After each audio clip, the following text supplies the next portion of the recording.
71 সালকে অস্বীকার করা হয়েছে। আওয়ামী লীগ এবং তার কোয়ালিশন 23 দফা কর্মসূচি দিয়েছিল। অতীতকে ছিঁড়ে ফেলা যায় না, নাই করে দেওয়া যায় না। 1971 সালের একটা বিরাট যুদ্ধ হয়েছে, যেখানে এত মানুষের অংশগ্রহণ, এত আত্মত্যাগ, এত লক্ষ লক্ষ মানুষ রক্ত দিয়ে একটা রাষ্ট্র পত্তন করেছে, পুরো অভিজ্ঞতাকে অস্বীকার করা হয়েছে। এই ক্রিটিক করছেন মাওলানা ভাসানী, এমনকি জিএসডির পক্ষ, মানে জাসদের পক্ষ থেকে প্রফেসর মোজাফফর আহমেদ, যিনি মূলত আবার তখন আওয়ামী লীগের ব্রডার কোয়ালিশনে আছেন, তিনি ওই সমালোচনা করেছেন। সমালোচনাটা এই কারণে করা হয়েছিল যে 70 সালের পাকিস্তানের জন্য যে গণপরিষদ নির্বাচিত হয়েছিল পাকিস্তানের সংবিধান প্রণয়নের জন্য, সেটার অংশ দিয়ে, মানে পূর্ব পাকিস্তানি অংশ দিয়ে গণপরিষদ গঠনের প্রস্তাব, মাঝখানে যে 1971 সালের একটা বিরাট যুদ্ধ হয়েছে, যেখানে এত মানুষের অংশগ্রহণ, এত আত্মত্যাগ, এত লক্ষ লক্ষ মানুষ রক্ত দিয়ে একটা রাষ্ট্র পত্তন করেছে, পুরো অভিজ্ঞতাকে অস্বীকার করা হয়েছে। 70 সালের নির্বাচনে সবাই অংশ নেননি, ওটা একটা কৌশলের প্রশ্ন ছিল। 71 সালের যুদ্ধ ছিল একটা অস্তিত্বের সংগ্রাম, নতুন অস্তিত্বের ঘোষণা। কাজে সেই দিক থেকে এই একটা জাতীয় যে অভিজ্ঞতার বদল, সেই বদলকে ধারণ করতে হলে নতুন নির্বাচন লাগে, এটা তখন দাবি ছিল। কিন্তু 72 সালের সংবিধানের এই গণপরিষদের এই ক্রিটিক সত্ত্বেও কিন্তু ওইটাই প্রতিষ্ঠিত হয়েছে।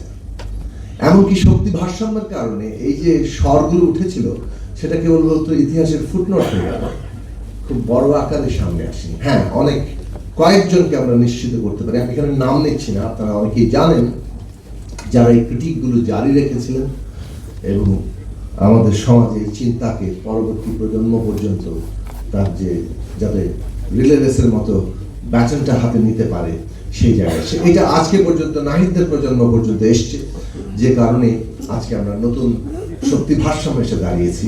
আমরা ওই সমালোচনা করতে পারছি যে আমাদের ফাউন্ডেশনের মধ্যে অনেক গলদ আছে, কিন্তু এটাও ঠিক, একটা রাষ্ট্র পত্তন হয়েছে, একটা ফাউন্ডেশন হয়েছে, তার মধ্যে যতই গলদ থাকে আপনাকে গলদ দূর করার প্রক্রিয়াতে যেতে হয়। কোনো কিছু স্বয়ংভূ না, স্বয়ংভূ না বলেই অতীতের সাথে আমাদের একটা ক্রিটিক্যাল এনগেজমেন্টের মধ্যে আমরা সামনে যাই। অতীতকে ছিঁড়ে ফেলা যায় না, নাই করে দেওয়া যায় না। সেই জায়গাটা আপনারা সকলেই জানেন এবং আমরা সেই অভিজ্ঞতার মধ্যেই এখন আছি। অনুপ্রেরণার দিক যে এই প্রশ্নগুলো এসছে বাংলাদেশের জাতীয় প্রশ্ন হিসেবে, এবং এখনকার শক্তি ভারসাম্যে আমরা সবাই এটা আলোচনা করছি, সিরিয়াসলি আলোচনা করছি। ক্রিটিকটা এটাই যে আমরা আলোচনা সবসময় তুলতে পারিনি, একেবারেই পারিনি। মানে মনে পড়ে আমার 2000